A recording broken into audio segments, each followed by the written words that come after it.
What's up, everybody? It's Blake with the Awakened Soul Family podcast. It's been well over a year since I've recorded anything. Did one, took an extended break. We're back. I got my buddy Scott here, Scott Degelman. He's a friend from the Manitou Incline. I've met probably over a year ago now. Yeah. I haven't really gotten a chance to know Scott much yet, but I do know he's got an interesting story, a story of redemption. Just a lot of value to give somebody. Scott's always posting inspirational things on Facebook. He's a man of God, and I'm excited to get to know you, dude. Hey, you too, Blake. Great. Thank you for letting us do this. Yeah. So yeah, man, tell me your story. I've gotten a little bit of it. The basics. You've struggled with alcohol in the past. Yeah, You're clean now. I don't know how long. I don't really know much about you at all. No, it's all good. I was married for 18 years. I actually came to Colorado Springs to go to Bible college and went like 3 out of 4 years, and then met my wife, and then never actually finished Bible college because I started working with troubled kids at a place up in Green Mountain Falls called the Children's Ark. That became a huge ministry in my life for like 15 years.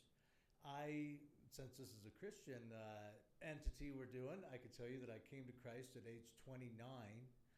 And at that point, I lived in Seattle. I was a very artsy-fartsy kind of person in Seattle.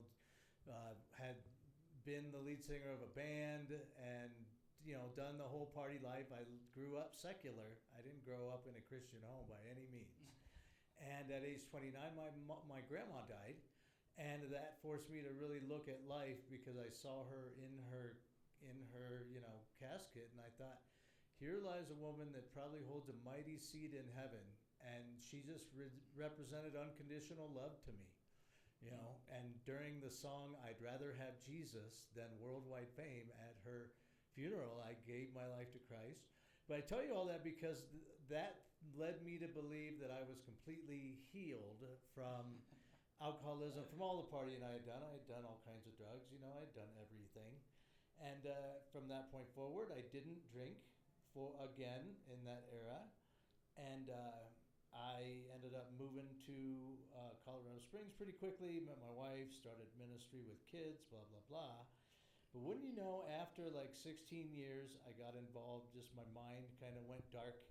It was like the slow fade, as the song calls it, of just beginning to be in denial about certain ways that I wasn't being transparent. And started to have marital problems in 2014. Fast forward 2019, my wife died of cancer. And I had 5 kids from her. At the time, they were 10, 12, 13, 15, and 16. And it was quite a big deal to try to raise 5 kids by myself. But I wasn't living in the light at that time, really. And I had begun to drink again. And then once she died, my drinking really took off. It really flourished to where by the end of 22, one day, a cop came to my door and said, "Hey, do you frequently pick your kids up from school at Colorado Springs Christian School? Do you frequently pick up your kids from school drunk?" And I was like, "Of course not." He was like, "Well, I don't believe you because you're drunk right now." And my kids didn't return home that day. They went and lived with my sister up 150 miles north. And that just forced, and for no good reason that day, my laptop died. That was unrelated to alcohol. My vehicle gave out. And I just looked up and was like, "Really, God?" And he said, "I'm going to crush you in every single way until you get it together." I heard him say, "I love you so much that I'm going to crush you until you get your head out." And I was like, "All right." And I started going to AA at that time. And that would be a very saving grace. I had only done the incline here in Manitou Springs, and I don't know how local your audience is. Do they know about the incline already? Do I need Probably to not, but explain we'll get there. Okay, well, there's this big mile-long hill that we enjoy in Colorado Springs called the Manitou Incline that is just so good for every single reason. It's hard, it's physically challenging, It gives you a spiritual catharsis. I saw something that said that the 7 characteristics of a holistically human being, the first 4 are to wake up early and to spend an hour outside and to spend an hour exercising and an hour with God. And I was like, oh, how cool that I accomplish all of those by like 6 a.m. every day, because when you do the incline, you do all of those. You're out in nature. I've heard bears growl, and I've seen bears, and I've seen mountain lions. You're definitely exercising, because that thing is hard to do. Mr. Blake here runs it up in like 30 minutes. It takes me more like 45 to 50 to get to the top. But you're definitely spending time with God, and doing the incline every day for the last couple of years has really contributed to my intimacy with God. I mean, in every way. And the combination of that with AA, which is a different group of just completely encouraging people, so I find myself surrounded by excellent people all of the time. And it's been so easy for me to live in recovery then, for like the 3 years that I've lived in recovery, because I have not just AA and not just the incline. I have both groups of very supportive friends, and I don't know if and when you want me to start talking about the book, but one of the things that the incline led to, because I've written since I was a kid. When I was in my 30s, I had like 14 books published with Hallmark. They were Hallmark gift books, and I've had a novel published when I was in my old 30s. But I've written a lot in my life. And then once I became sober, the AA program taught me to just serve relentlessly, serve without expecting anything in return. And I edited one book where I didn't want to be on the cover. I didn't want any credit. I edited a second book that was a daily devotional that's been out for a little while by a woman named Lisa Ricard. That's a beautiful book, but I contributed hundreds of hours toward editing her book, and no credit of my own, because I heard God say, you'll get your time, you'll get your chance. And now I've been working on a third book with a woman named Trista Montoya, where my name is on the front, because I'm like the ghostwriter, I'm the writer of it. But she's the good-looking one of the two of us, so we're going to use her strengths to accentuate the book. Assets. Yes. We're going to use her strong qualities. No, she has many giftings from God. She runs a ministry of her own called T-Fit. That's really, it was initially intended for women's, nutritional health, physical health, but she has found that it's now like they go into their jobs, into their marriages, everywhere that they want to go. But God gave Trista and I an idea to write a book based on her experience about habits. It's called Habits of Steel, Finding Your Happy Life. And it's basically about the extent to which we think that we are controlled by a lot of negative filters that are kind of survival skills for us that we accumulated early in life. I know for me, I was very much growing up in what I would call a loveless environment, where I had to convince myself that love did not exist. That was one of my filters from when I was a kid. Of course, that's not true, but you've got to survive any way you can survive. You're protecting yourself. Absolutely. Yeah. Yeah, you're finding a way to survive. And armor up, shield, yeah. If you're doing nothing but being heartbroken, then that's not really an effective way to live. So if you just convince yourself, well, love isn't real, then that's an easier way to survive. Mm-hmm. But now, of course, in my older years, I don't believe that at all. I mean, the book that Trista and I are writing is all about the love of God, much like Lisa Ricard's devotional was all about the love of God. But it's basically about how if you can figure out what changes your habits and really come to an understanding that a habit is an addiction.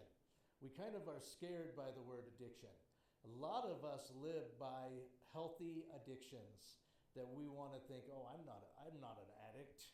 Well, I myself am an addictive personality very much. I'm kind of proud to be that way because it has contributed to a lot of positives as much as negatives. Like the incline that I do, on a continual basis. I mean, I completed 500 in 1 year in March of 2025, which is 10 a week, which is more than one a day, which is pretty crazy for most people to consider. Why would you go up a mile-long hill more than once a day consistently for a year? I was like, well, because it actually feeds me spiritually. It's where I go to have intimacy with God, but it's also feeding my physical health and everything else, you know. I was once probably 75 pounds more than I am now. So I have lost weight, but just spiritually is where my health has just magnified incredibly through time. And I felt compelled to initiate this book with Trista because of the extent to which we could show people that you don't have to live by negative habits. We kind of assume that the way we wake up in the morning, which is, oh, I feel kind of, I don't know, groggy, maybe I slept well, maybe I didn't. We want to be led by how we feel and not realize that we can control how we feel by our self-talk. And being intentional with your habits, if you can pay attention to your behaviors, direct them, switch them up, track them, and you can change and implement anything, really. Absolutely. Being intentional, like you said. I mean, waking up with a habit that you already have of having gratitude. That just gives you a positive perspective from the get-go. Having a habit that I have of waking up and saying, good morning, God. How are you? How am I? You know, that's kind of how I start my day. Is how are you? You know, where you don't want to think that you need to ask God how he is, but he's my friend as well as my Savior, as well as the Creator, as well as anything else God is. He is a very close friend of mine that I can go to at any time. And then I've learned the discipline of consistency and intimacy with God. And once you realize that even your relationship with God can be controlled, can be activated by your own habits, what a liberating thing that is. What an amazing thing that is to realize that you can be in consistency of intimacy with God all the time. It's incredible. And it gives you a sense of agency, because you may think, well, this is just the way I am, it's the way I've always been, but you do have control. You can design your habits. You can, again, be intentional. Yeah. I'm sure we'll get more into your book, but I want to hear, you got this knock on the door. Oh. You ended up sober. What is this time period like? I'm sure it was a battle to even it was acknowledge you had a problem, get to the meetings, find the resources, whatever. Like, how long did this take? And during this time, this is after you're 29. Did you have a relationship with God this whole time? I would say that it was a very legalistic relationship. I mean, my wife had grown up in a very legalistic church where it was a whole lot more important how it looked than how it really was. And I got very used to smiling and waving, as I would call it, of just, hey, hi, I'm praying for you, and with the smile, and then who cares what you were really going through, Surface level. Yeah, very churchy kind of, be cool with everybody at church, but are you really working on yourself at all down in the pit of who you are? And I wasn't. I was more and more through time as I began drinking again after 16 years clean. After 16 years clean, I began drinking again. And then it was just, I would even tell my kids I was going to church so that I could go to the liquor store and then sit in maybe the church parking lot. God forbid that ever happened in the world, but it did, that I would sit there in the church parking lot and drink for like the 2 hours that everybody was going in and out. So things of that nature happen. Yeah, there's Scott. Everyone's waving. Hi. But no, the deterioration really happened. And look at what a story I don't have to be proud of when my children's mom had already passed away. My children needing me more than anything, and I just choose to evacuate. I choose to just be like, thanks, but no thanks, I'm checking out. So the point to say, however bad we've ever been, that's in the realm of possibility. For me, for you. I understand the extent to which I don't have a glorified testimony in most of the ways that I ever acted. What I did then on that day that the cop showed up at my door, and when I heard God say, "I love you so much that I'm going to crush you until you figure this out," I initially thought I was going to AA just because it would look good on a resume. It's the nudge from the judge, realizing, okay, now I got to go to courts where I got to try to get my kids back because I lost custody of my kids. They went to my sister. And in the second AA meeting I was at, I started talking to who would become a friend of mine named John. And only knowing me an hour, only blabbering to somebody who was less than a week sober, it was cold. It was December of 22, and it was really cold to be taking the buses. I mean, it was like 15 below zero. He was like, "Hey, I'll give you a ride home." But on the way home, he went by his place. He got a bike. He threw it in the back of his truck, and then he gave me a ride home. He was like, "You can have the bike for like a song." And I was like, that rubbed me curious, because it was like, this dude doesn't even know if I'm going to stay sober, but he's being unconditionally giving.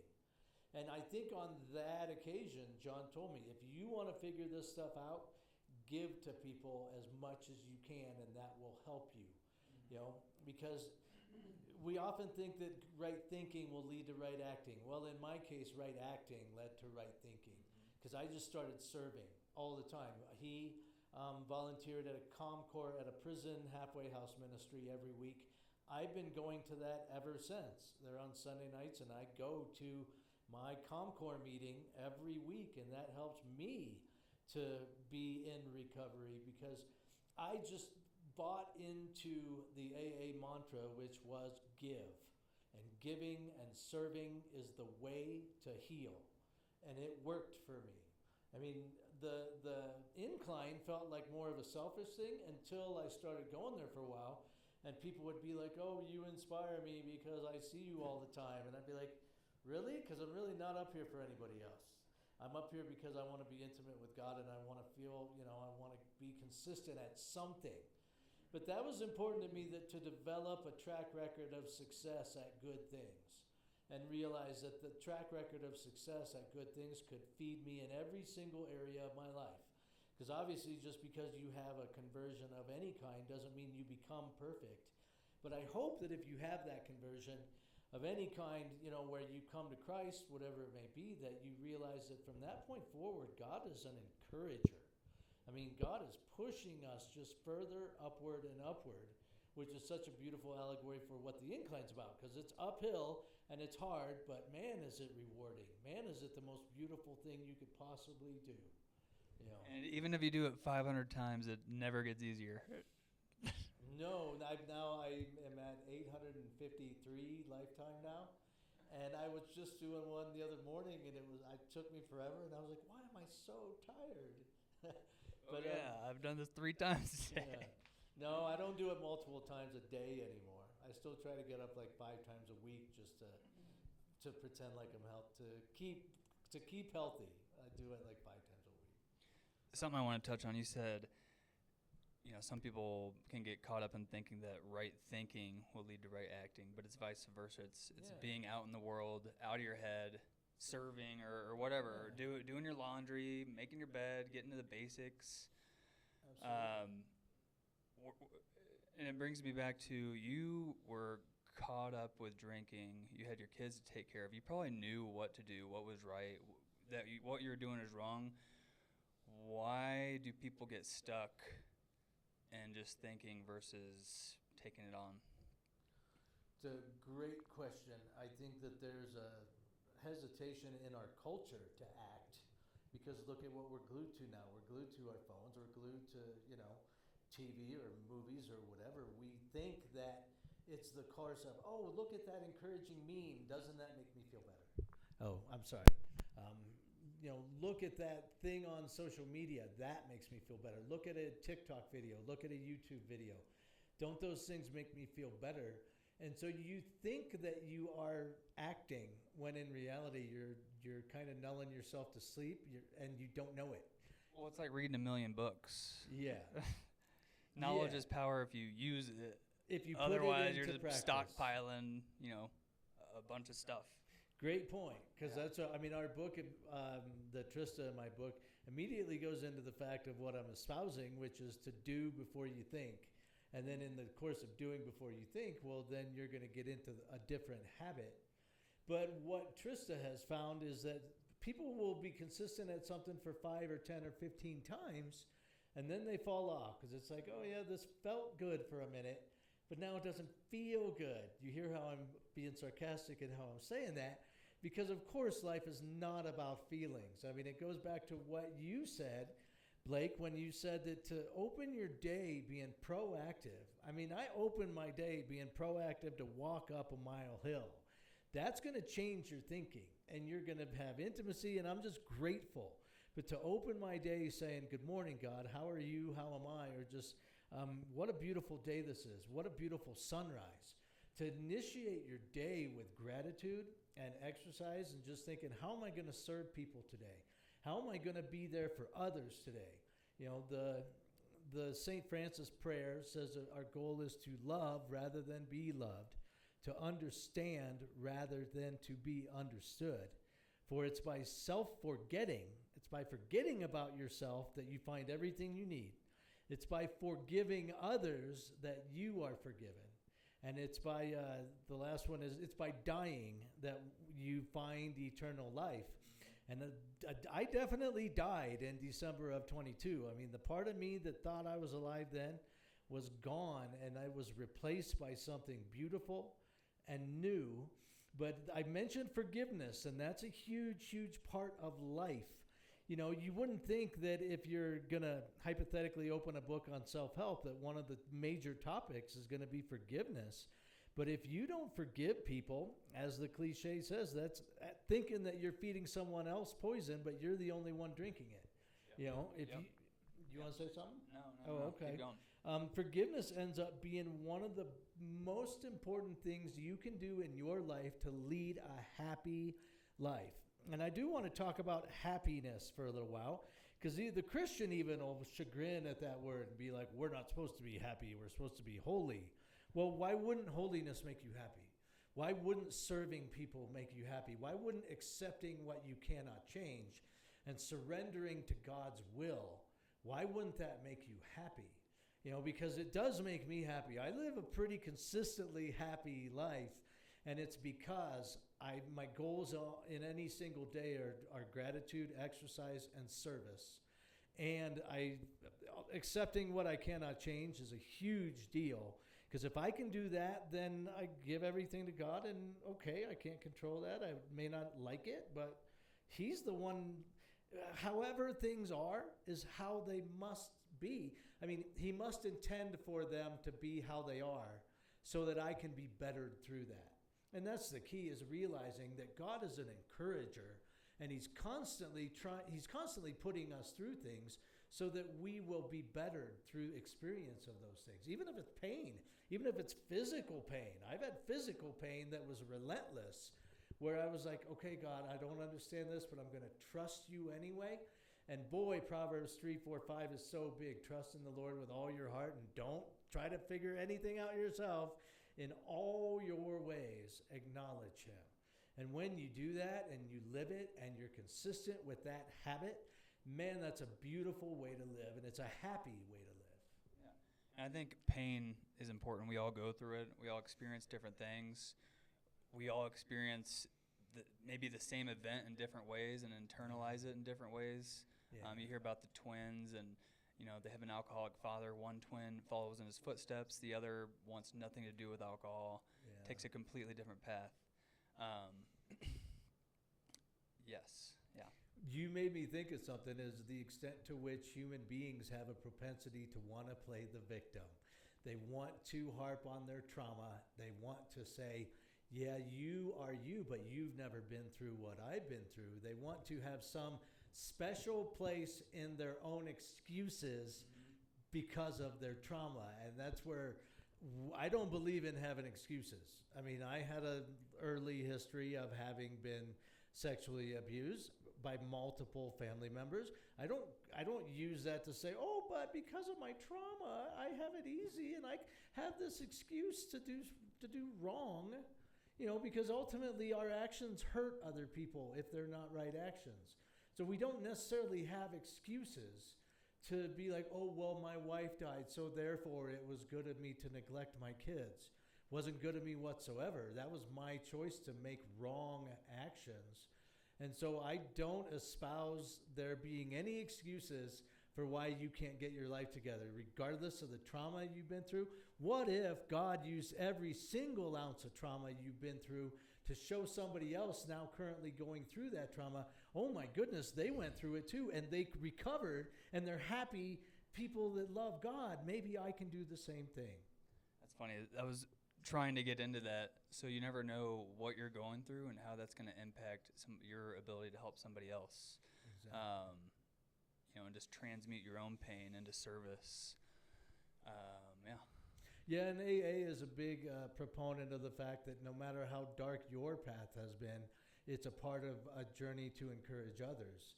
And I see that in AA meetings to this day of just whatever someone else has been through, it's a way for me to realize that I'm not alone. And it's a way for me to tell them, hey, you're not alone. Like a lot of people struggle with food addiction, and they may not even know it. They struggle with TV addiction, and the combination of the two is not healthy.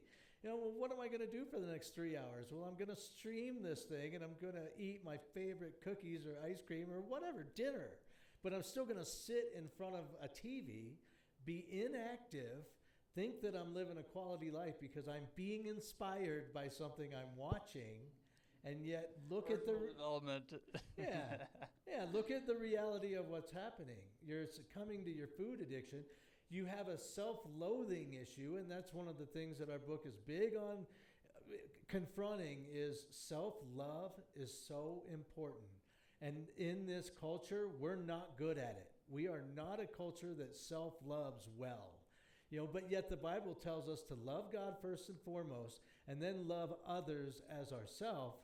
And a lot of us in 21st century are like, well, how can I love others if I don't love myself? What does that mean? And there's a metaphor in the book of the fact that when you are exercising, you have to tear your muscle to get stronger. It's how muscle building works. You build a muscle by tearing it. Well, that's kind of how our souls and our hearts are, is that the pain that we go through, the things that tear at us, whether it be trauma from early childhood, those things actually strengthen us. And that's how I see life, is that everything is intended to strengthen us. I believe there's a good verse in Romans 8 that says all things work together for good for those who are the called according to his purpose. And that's so true, that regardless of what we go through or have been through, whatever, it's a tearing of the muscle of our souls that's actually strengthening us in that process. Would you say a direct connection to our soul is our heart in this physical realm? Just based on how open or closed your heart is like could describe the health of your soul. Yes, I would say that realizing that most of the things that you go through have a spiritual root, have a connection to God, your self-loathing, even your obsession. You can be addicted to success and have no relationship with God whatsoever. You can be addicted to the gym and have no relationship with God whatsoever. But what, one of Trista's advocacies is that you'll feel good about yourself at the gym, but you're a supposedly happy married person, and then that other person catches your eye. And you end up failing in a certain way that you didn't necessarily even want to, but because you didn't have a spiritual strength, you can fail in certain ways, spiritually, and destroy the lives around you when you didn't realize that was going to happen because you thought you were bettering yourself by going to the gym. And they may not have realized it happened at all. Yeah. It could just be so automatic. Yeah. You're on autopilot, like the person you said, watching the TV, eating what they may think is healthy, but they don't even know. Watching the inspirational thing that they're watching. I'm doing the work. I'm watching the thing. I'm inspired, by golly. I'm inspired to do this exact same thing tomorrow night. And something came up for me is the person, say, struggling with addiction, whether it's alcohol, whatever. Can't you feel for them? And you don't have, you don't feel sorry for them. They're stuck. There's no real like excuse, but still, like they're in their head having a hard time getting out and seeing the solution, taking that first step forward. That's something I'm pretty blunt and just hard on myself. So I used to be a lot harder on others, but I just see how hard it is and how much pain people are in and how much it makes sense to go to drugs, go to alcohol, try to numb yourself, avoid the responsibilities. You don't want to neglect your kids, but you do because you're struggling so hard yourself. Well, man, that's so true that, when I see people, what I see is fellow sufferers. I mean, regardless of what I see, because I'm a bus driver for the city where I drive down Nevada Avenue, and in Colorado Springs, that means that I see people addicted to every sort of drug, and by that, suffering from every sort of mental illness, and you are looking at nothing but wounded people.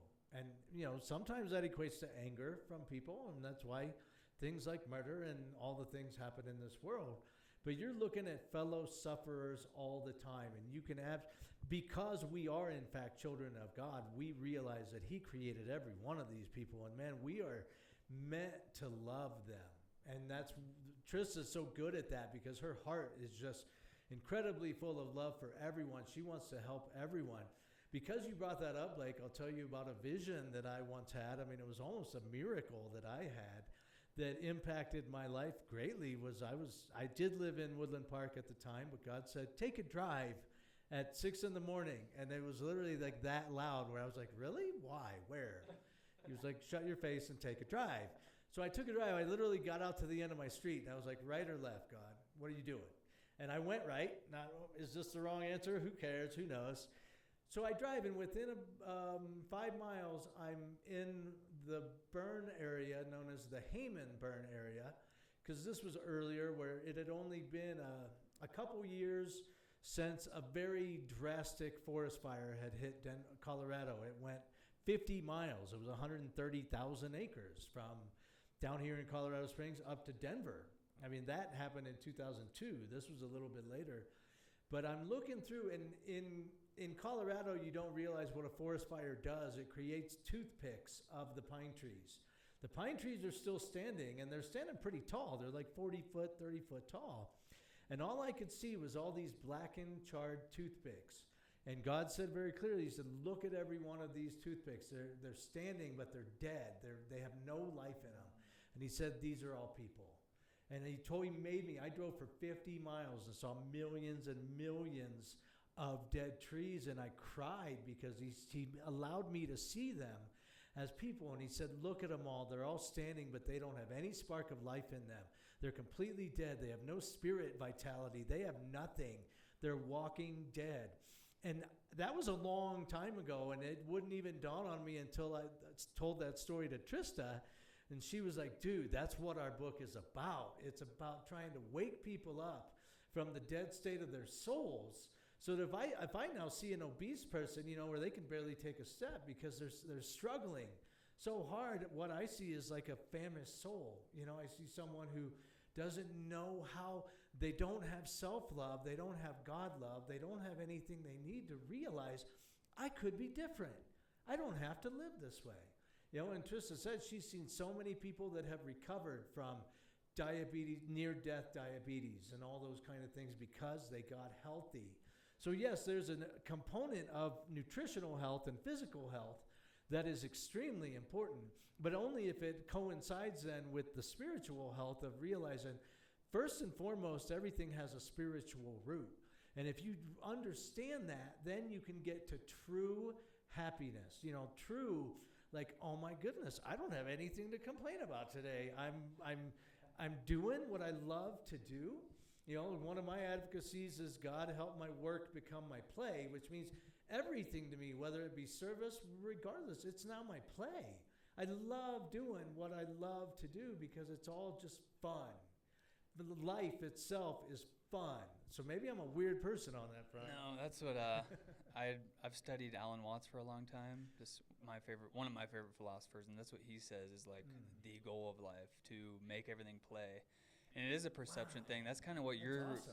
That's kind of the theme here is what you're getting at. It's all perception.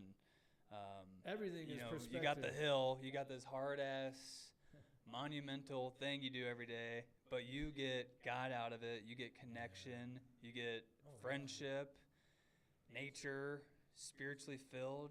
You're filling your cup. You get the feeling of community, definitely. You get the feeling of lifting others up, but also being lifted yourself by others.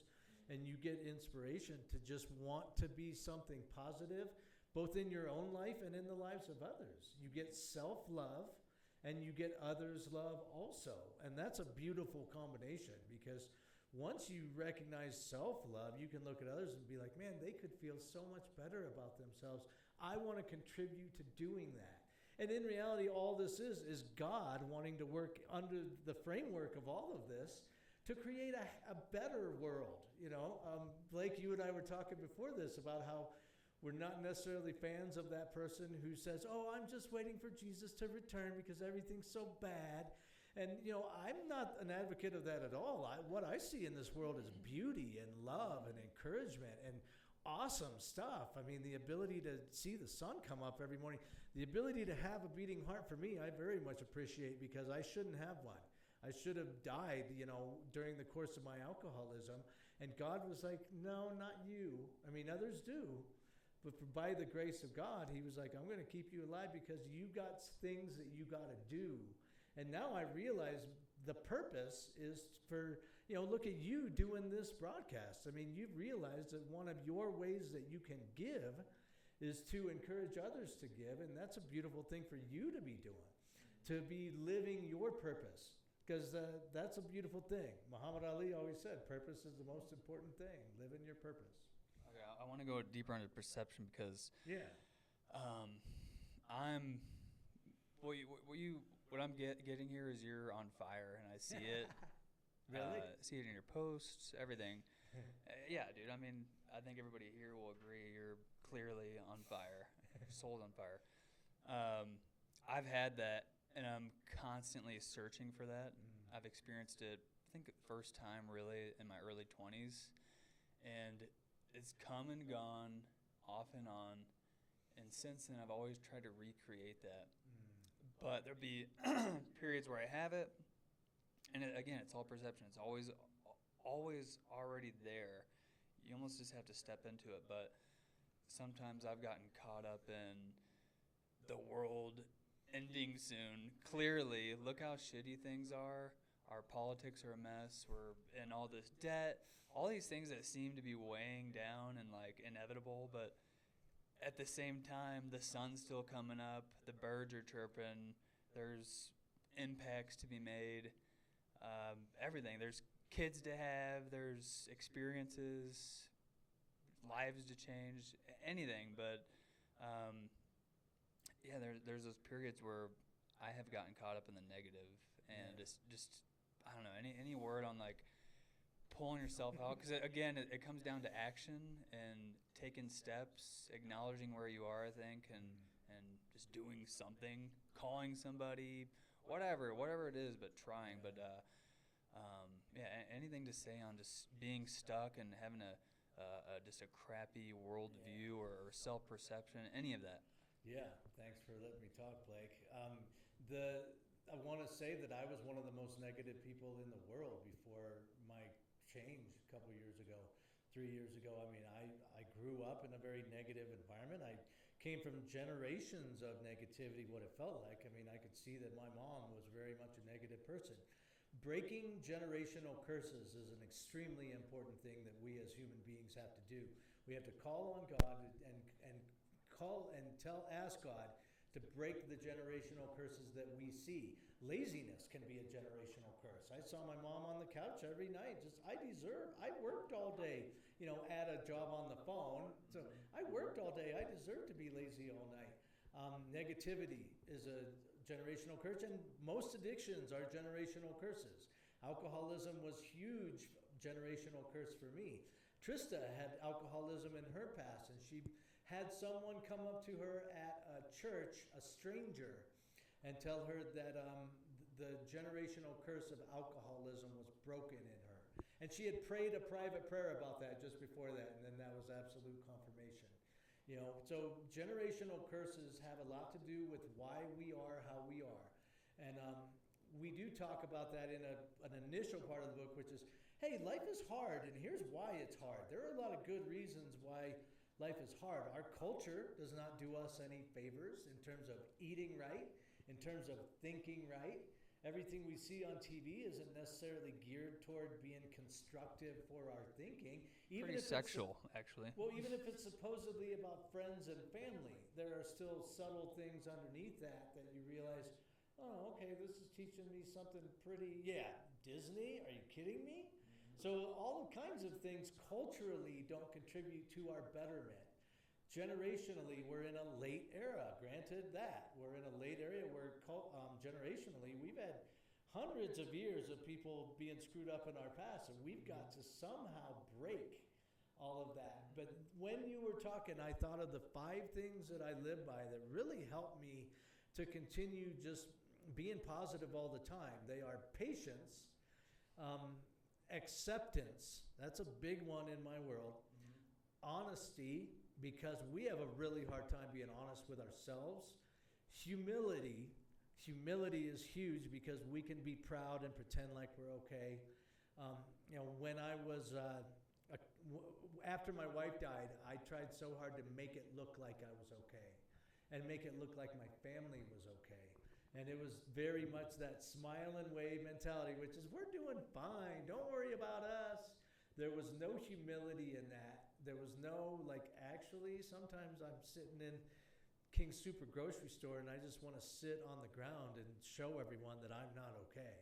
So there was cover-up, there was dishonesty because I was not thinking right. The 5th thing after what I've said, which was patience, acceptance, honesty, humility, and faith.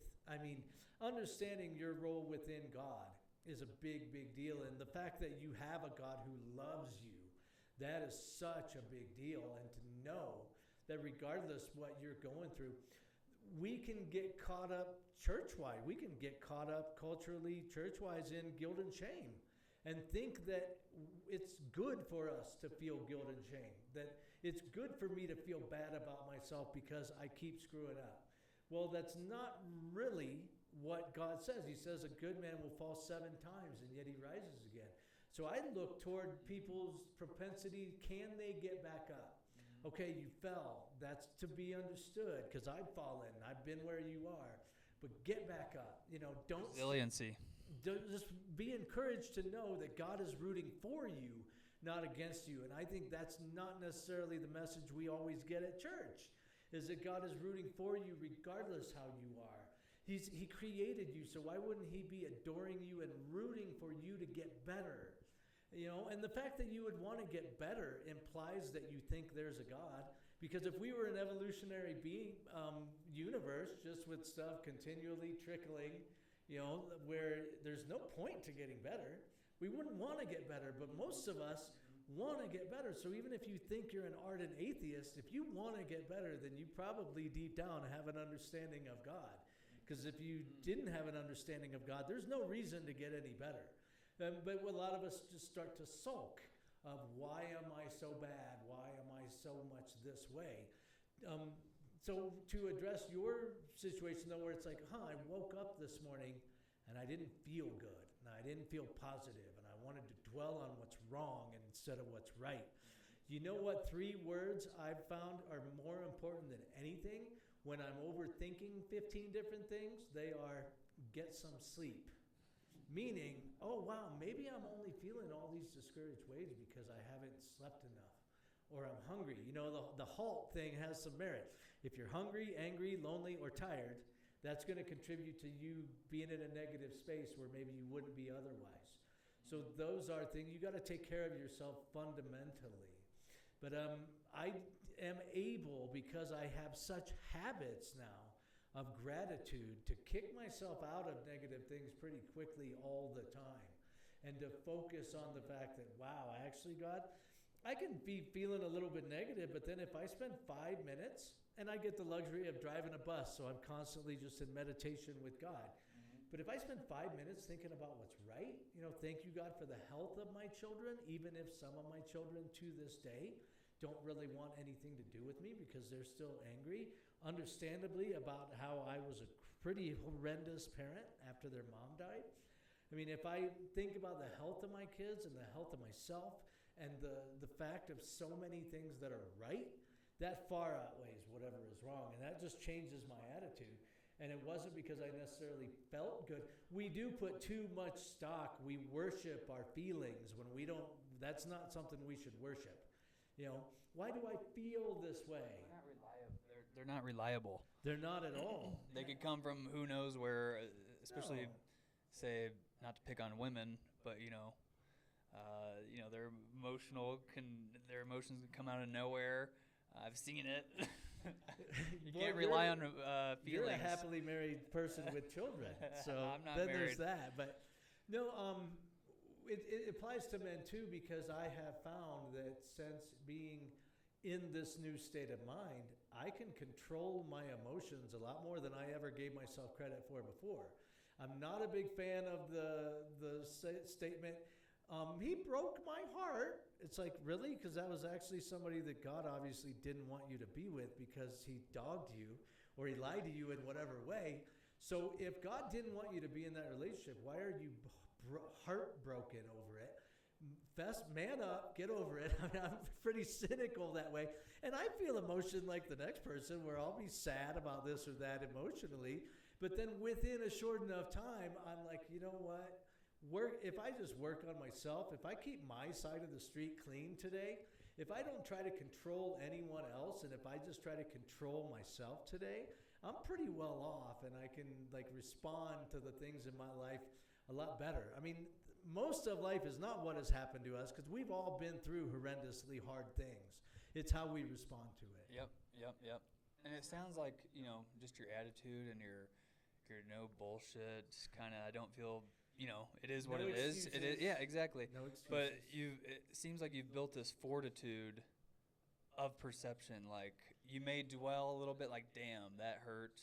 But you're like, well, God has a bigger plan for me. Yeah. I can, work with this and move past it. Like, I don't need to stay stuck, sulk, have anyone feel bad for me, feel bad for myself. Yeah. And I was going to say, you mentioned all these kind of habits of positivity, basic stuff, gratitude. But you've also probably built this awareness muscle where you can kind of pick out when you're being negative quickly and maybe, shift your thinking rather than letting this cycle happen, build up, fear-based thoughts, whatever it is that kind of could lead you down a different direction versus something more light and positive.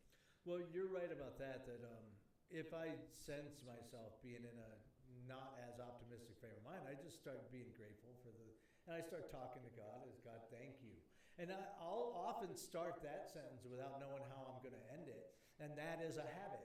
That is something that I just do is, I'm not feeling very well. God, thank you for the fact that I'm still alive. Oh, and then while we're there, thank you for the fact that I can provide for the people around you.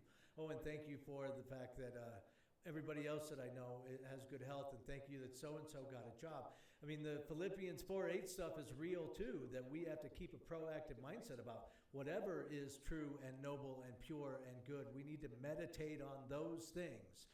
I'm not a big fan of people who want to harp on the negative, who want to dwell on what's wrong rather than what's right. There's plenty right. I don't ever have to go into what's wrong because there's so much right. I can't get my mind off of what's right long enough to think about what's wrong.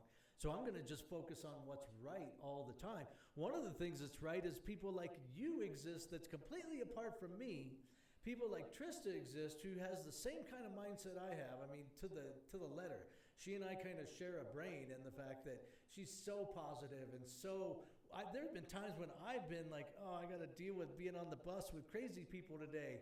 And she'll be like, well, you get to bless every one of those people. And I'll be like, oh, I wasn't thinking quite about it like that. I get to drive the Manitou incline bus all day where it's just nonstop chaos. And she'll be like, how fun. I'm like, yeah, I guess fun is a word for that. But we are a community of people that can see the confirmation of God in each other that what we're saying is not a lie. This isn't a placebo. To think constructively and positively is not just something we're doing as a placebo to make ourselves feel better. It's not a psychological tool as much as it's a spiritual value that God has given all of us. And we have each other to prove. Datrin, our friend on the hill, what a beautiful soul. I mean, so many souls that I can point to in various venues of my life where they just encourage me to realize those kind of people exist. The kind of people that realize that celebrating others celebrates themselves, that's the kind of person I gravitate to, is the kind that wants to celebrate everybody else. And therefore, that's the kind of person I am. I spend a lot of time just shout out to whomever for being awesome. Shout out to this person for having this amount of recovery, or this person for doing this. I celebrate people because that's how then God celebrates me. In my core, is he says, well done, because you being selfless is important to me. You know, it's by self-forgetting that one finds, and I find that to be true, that I find everything because I want to think about others more than I want to think about myself. And that is yet another habit. It's a habit that you have to want to serve and to be selfless, and all of the things that a person can hypothetically be if they allow themselves to realize, whoa, I don't have to be negative about anything. I got nothing to be negative about. Actually, I'm still alive and things are pretty okay. So it's just maintaining that consistent force of realizing that there's an upward inertia to our lives. The upward inertia of our lives is constantly keep trying to get better, constantly stick yourself around people that are going to encourage you, and constantly be happy.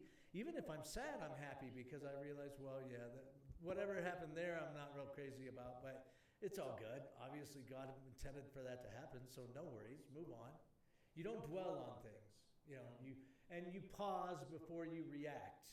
If somebody does something where you might have an inclination to respond kind of fiercely, then you pause because you want to exude your creator as much as you possibly can. That's a place where I'm at currently. I can be pretty reactive. The muscle I have that I'm good at is cleaning it up right away. Like, just, I'm sorry, like, shit. And meaning it. No. But, Absolutely. But, you know, it's a muscle to catch yourself even before it comes out. And I have that too, but sometimes it's still just like, I can't stop. I got to say the thing. But I want to say, because what I've realized is, just like everybody else, I have so much pain. And it'll be little things that maybe like prick you right in that pain point, and you just like lash out in whatever way. Maybe you go hit the fridge if you're uncomfortable and you're trying to eat better. You dig into the snacks, you go have the cigarette. Like, you know, there's so many ways that we respond to pain, and that's just why healing is so important. You hit it, because when I think of anger, I realize it's a secondary emotion. You know, I worked with troubled kids where they would be playing chess, and before 2 seconds go by, they're punching each other in the face. Anger comes, the two primary emotions that often lead to anger, and there are hundreds of others, but fear and pain are big. And when I think of the extent to why I get upset about something, usually I bring fear into it. And it's a real quality part of the AA program that you write down what you think your fears are. You know, one of the closest times I ever had a temptation to want to drink after I got recovered was the fact that I was trying to buy something for a loved one where I realized they're not going to like it because I didn't have a feeling they loved me. And it was this fear of not being loved, I'll just say transparently, that really hit me by surprise. And it's when we have those fears that we haven't confronted that we can then be surprised by them, where we react in ways we shouldn't. I mean, I was reacting because I was like, oh, I'm at a Hobby Lobby right next to a liquor store. If I wanted, I could go avoid this feeling completely. I did not like what I was feeling. So I wanted to avoid it by what had been a habit so long in my life, which was numbing the pain. We numb things all the time, and you may not have ever drank in your life, and you still numb pain by going to things like food or shopping or whatever your thing is.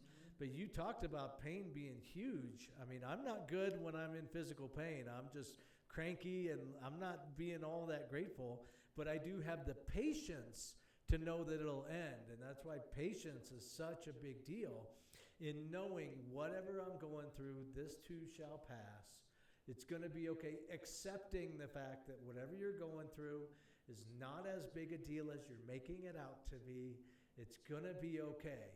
And really keeping that far off and aloof in terms of what it means, because I often say it's going to be okay. But then the controlling part, the part of me that wants to play God, is like, well, when's it going to be okay? How's it going to be okay? What do I got to do to make it okay? And the more the more I let God be God and don't try to take over his job, the more I just realize that he's saying, just trust me, it's going to be okay. And the more I can take my hands off of something I'm probably trying to control unduly, and just realize, you know what, God, you're right. It's going to be okay. Whatever it is, I'm going to trust you that moving through time, you are a very loving, benevolent, just all-giving, good God. And I have seen the evidence of that a million times in my life. I mean, that's the thing, is you're not living just by some, oh, it's going to be okay, oh, okay, I guess. No, you have seen the evidence of miracles in your life. How many times where it's a rock. It's not just a promise. It's something that's founded on strength, that you know that God is faithful. And knowing that, you can just proceed through anything and not be afraid, because that's one of the big things for me that I've tried to change, is just, God, help me to not be afraid of anything. You know, why am I afraid? Because I'm insecure? Because I don't have self-love? What am I afraid of? And then having that conversation with God. Teach me that. If I'm afraid, teach me what I'm afraid of and remove it. That's the thing. We can ask God to do anything. We can ask God to heal our generational curse that might be 1,000 years old. We can ask God to remove our fear in a given situation. Maybe he will, maybe he won't, but let's leave that up to him and not take over his job. And he's not necessarily going to, or God is not necessarily going to heal it for you, but he may give you situations for you to overcome and kind of heal. That's just how I see it. I always say thank you for how you're going to be glorified in this, because maybe he's not going to heal it at all, but in retrospect, you're going to see how it was the best thing you could have possibly gone through, and that it glorified him better than anything else could have, to go through that hard thing. It's just, okay, so the death of my wife, I wouldn't have possibly wanted that. I would not have wanted that for my kids to grow up without their mom. But yet, in retrospect, I could see how God took something that was intended for harm and turned it into something beautiful. You know, it's the Genesis 50:22 line that Joseph says, what you guys who all, threw me in as a slave, what you guys meant for evil, God meant for good, for the saving of many lives. And that's where we have to find the vitality of our own purpose, to realize that God intends to use every single one of us to save many lives. Isn't that a trip? And you touched on patience in regards to pain.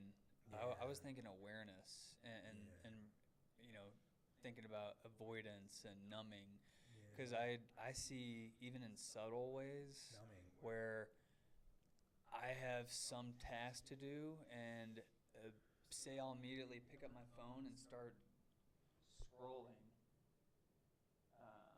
Are we still on? Yeah.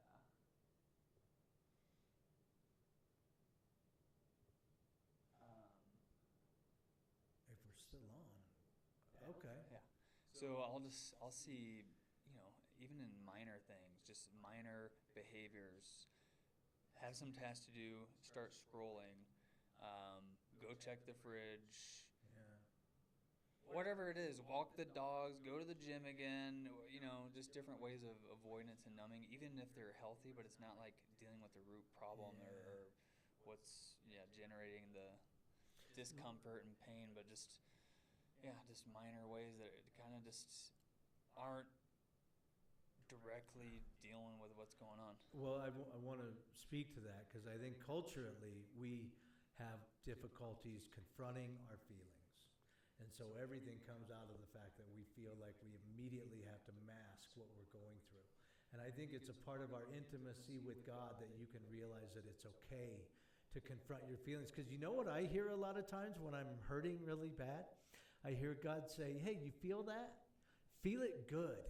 And he says, he wants me to feel it, because then he's like, do you know what it's like to have created every single one of 8 billion people, and yet only a small fraction of them will ever give me a time of day? Do you want to know what that pain feels like? And then when he lets me feel a part of his pain, to love people so much like he does, and then see so few of them give him any credit for their lives, any credit for the good in their lives, for the fact that they have loving families and everything else. Out of everything, I hear God say, feel my pain if you want to understand why you're going through something. And then it becomes another point of intimacy with him, and it becomes something wholly positive for me, where I'll be like, wow, God, thank you for letting me understand. Thank you for letting me into your heart of love to the degree that he lets us into his heart of love. And that's where I feel like just having the freedom, having the habit of feeling your feelings. Because we don't have that habit. We want to turn on the TV and not think about it. We want to turn on the radio. We want to listen to a song. We want to eat a candy bar. We want to go to the gym if that's the avoidance. Because we've talked about the fact that the gym, like anything else, can be wholly positive or just wholly yet one more avoidance. You know, how do we sometimes just get in the habit of wanting to control everything, and then we're not surrendering to the fact that we're not in control of ourselves? You know, we may have the illusion of control, but we're never in control. No, and you know, having that kind of mentality derives from early trauma, of the fact that what you weren't in control of when you were a child was hurtful. So therefore, as an adult, you want to be in control of as much as you can, because then you are protecting yourself from hurt. So it's a matter of confronting all of your trauma and looking at your trauma honestly, because some people never have, from their past, and being able to say, yeah, God, you were there and you loved me through that, and that person was just another sufferer, weren't they? That person who hurt me in that way was just another broken sufferer, and you loved them too. And when you can be on that plane of forgiveness, man, that's a pretty heightened plane in terms of realizing, wow, so that person was just another person who was broken and hurting, and yeah, I was the collateral damage of their brokenness, but they didn't really mean anything personally, did they? And we deal with taking everything personally. You can be talking to someone and they'll say the wrong word, and you'll be like, why did you just, you know, it insinuates some kind of insecurity, which goes back to a fear that I'm not enough, you know. So everything has some kind of corollary to going back to a spiritual root. I feel like the I'm not good enough, I'm not enough is the general pain. Yeah. And it has all these different forms, and maybe you can pinpoint it even further, but just this pain of I'm not good enough. Yeah. And just all the ways that manifest and shows up and keeps people down and holds them back. Yeah. That's something I definitely have recognized over the years, is just whether it's overcompensating, whatever, just this feeling of not being good enough and not, I don't know, to be able to just be and be free. And well, having come then, you know, because we live in a fallen world, and most of our upbringings don't contribute to us thinking that we have good self-esteem or anything. I mean, a lot of us are broken with regard to insecurity, self-esteem, self-love, because of what happens maybe in our first 5 years, because of people that just, you know, I wanted them to love me this way and they didn't love me that way. But when you get through that, ultimately the fact that God is real means that he will have some time of confrontation with you himself, where he's like, hey, I'm giving you the opportunity to know that I love you and that I forgive what things you've done. And I want you to forgive those around you, because most of us have a really hard time with forgiving those people around us. And when we come to that place where we can forgive, then we realize that there's nothing over your head. There's no point of bitterness that you have to hide. You can just live on kind of in freedom to understand, hey, God loved me enough to allow me to see that I'm lovable regardless what everybody else did.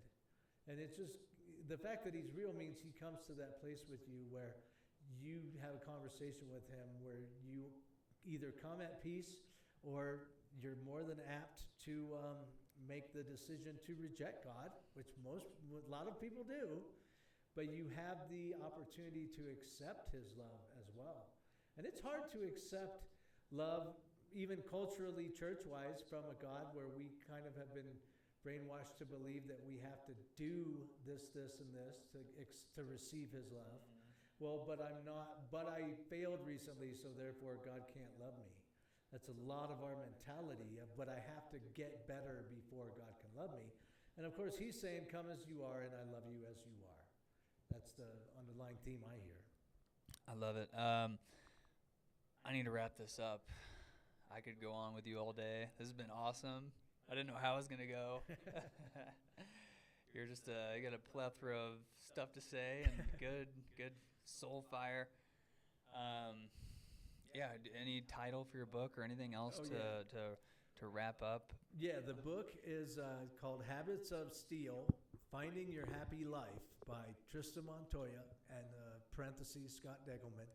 But it's going to be amazing because Trista's an amazing person, and I'm just helping to elevate her. And in the course of this book, I've been healed from a lot of things from my past of just realizing, am I worthy of success? It wasn't as much a fear of failure for me as it was a fear of realizing that I was worthy to receive success.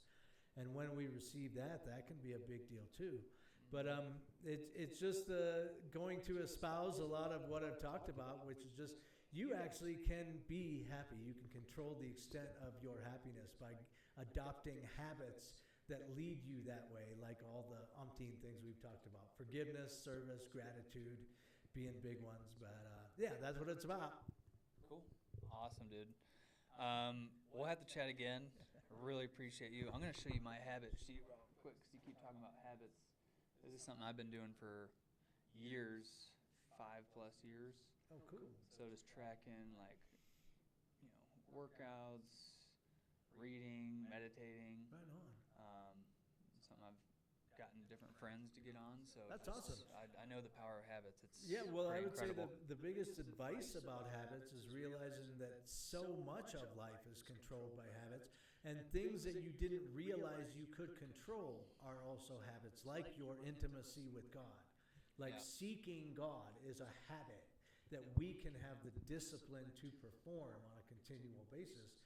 And therefore, peace and happiness are also kind of habits. So that's what I would espouse, is just opening people up more and more to realize, that could be a habit that I could actually be better to understand better. So things like that. We'll have to talk about that more. Yeah.